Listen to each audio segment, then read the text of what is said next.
Hey, what's up? What's up? So, if I was to give this show out of 5, I would give this a 4.8 out of 5. I had a great time, and this is like the first 8 episodes. I think there are more episodes to come. Now, there's one or two things that I had a problem with, but generally, I really enjoyed. So, rather than going into a review, let's review this as we rank them, because there's some episodes that I absolutely loved. There's some episodes that I had a bit of challenge with. Should I start with the first one or should I start with the last one? And let's work up, let's work down, let's go up. So at number 8, and this is the first episode, it's Dungeons and Dragons. It's the episode about, I think it's called The Queen's Cradle. It's about the dragons and stuff. I thought this is classic, made for the general audience kind of short animated movie. I really didn't feel anything about the characters. I thought the editing was everywhere. I thought it was a bit chaotic, and then it's not satisfying. I went in and I did not feel that, that thing you watch a short and you feel like you've watched something good. Because at the end there's a huge cliffhanger, and I'm like, really, are we doing this? This is supposed to be a short movie. Because they worked towards this thing for so long, and then when it's unveiled, that's when the animation ends. So I thought, I did not enjoy this particular episode, and I also think that it was poorly written. Yeah, the animation is great, the effects are great, but the dialogue for me was, it was kind of dodgy. The seventh one is the Arnold Schwarzenegger short. While I love the ending because it's a story about friendship with Covella, I did not enjoy the first two acts of the animated movie. I thought it slowly became annoying until the end when it all makes sense. And I thought the premise is pretty interesting, but it's not entertaining enough. The only thing that I really love, and why it's not at the last place, is the fact that that ending for me does everything that I wanted it to do, which is give you a very satisfying conclusion. It looks like clearly they had a theme. They knew exactly where they were going to take the shot, and I love where they took it at the end. Scovella is a very interesting character, and again, a story that just centers on just friendship. That one I can appreciate it for that. At number 6 is Good Conflict, which comes from Crossfire, the game.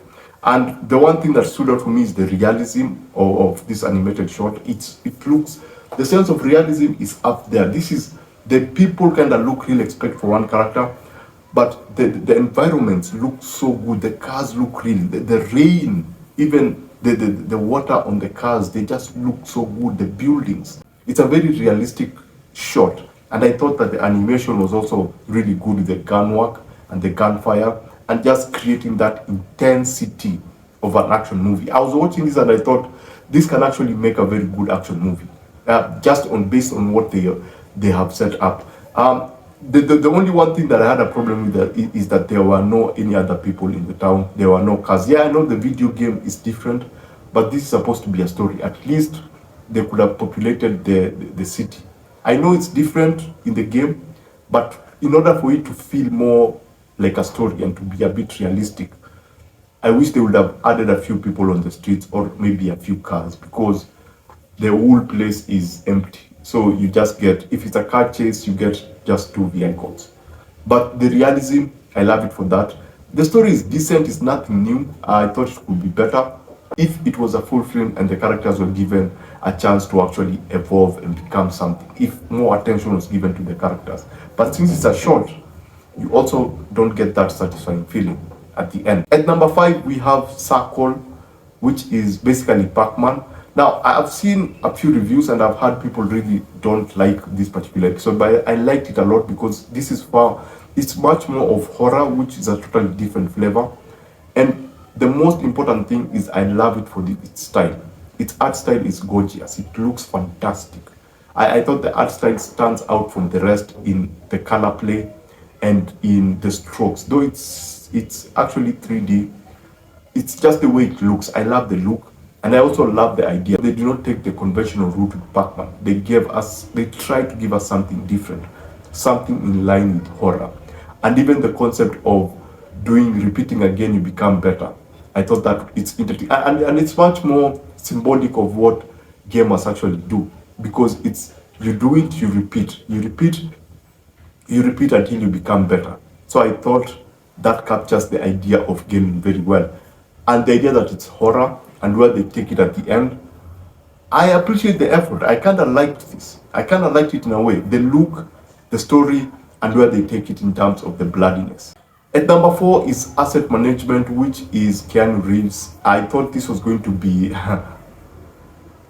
I thought this was going to be Cyberpunk, but it's not Cyberpunk. He's not in Cyberpunk. This is a totally different story. It's more of mech. If you remember Pacific Rim, this is almost the same idea whereby you connect with these huge mechs, and then the rest of the short animated movie is about them just fighting, because Keanu Reeves believes he's the only person who's created like that to use these machines and to blend with them to become whatever it becomes. But then when you go into the story, you discover that there are other people.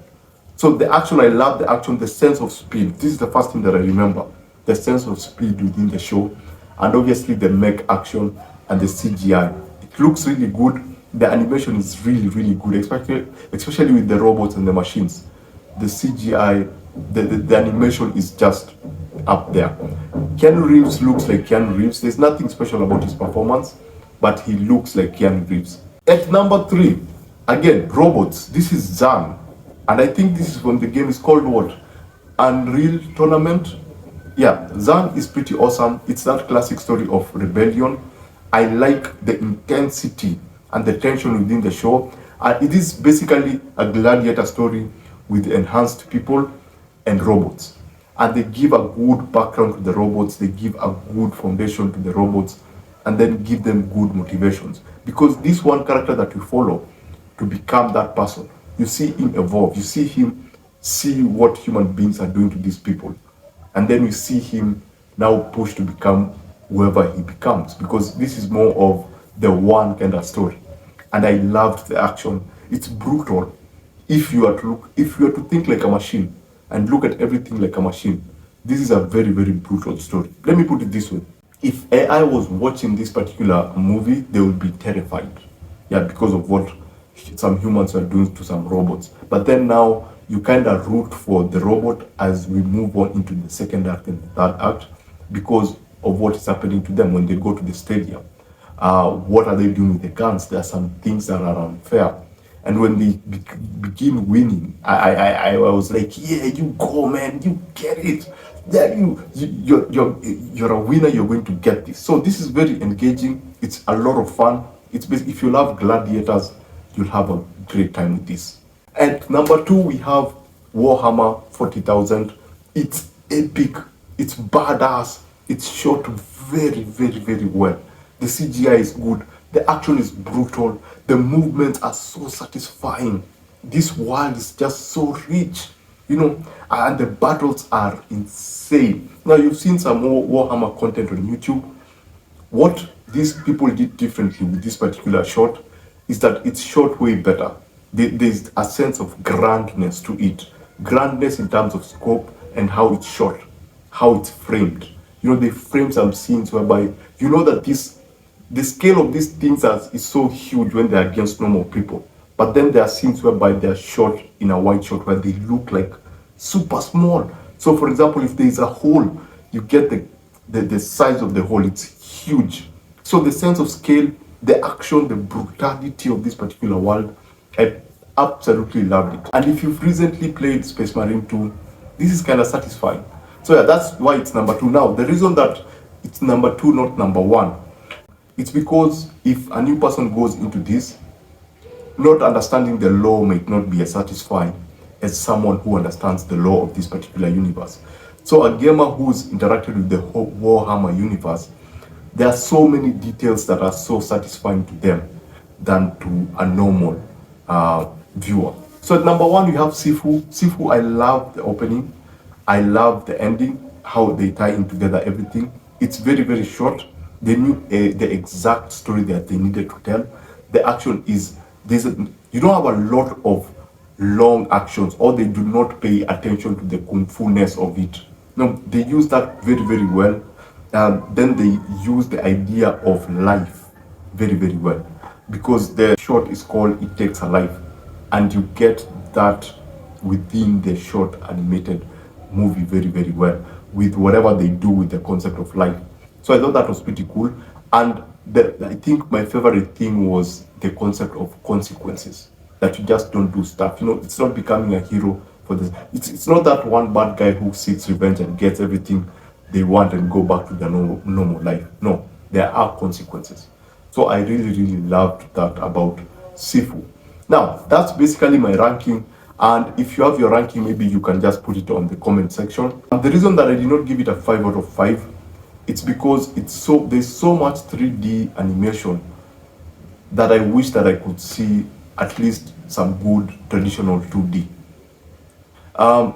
With some episodes like the Pac-Man episode and Sifu episode, you can see some interesting rendering style, which makes it look like 2D.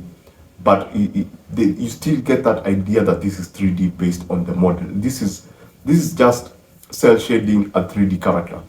But I wish that we'd have more 2D. Now, there is more to come. I don't know what they're going to do with that. But I wish we could have seen the classic 2D. Maybe, can you imagine if they did Ori? Yeah, if they did Ori within this particular show, that would look awesome, man, in 2D. Or just, man, Minish Cap Zelda. If they went with Minish Cap Zelda top down and they try to make a story around that would be awesome. So that lack of 2D for me was the problem. But generally, this is awesome. It's a good time. It's very, very brutal, violent, and it's very, very entertaining. Yes, you do see some DNA from Love, Death and Robots, but generally, this is a very good show. So basically, that's it. Remember to always watch what you enjoy and enjoy what you watch. I shall see you on the next one. Adios.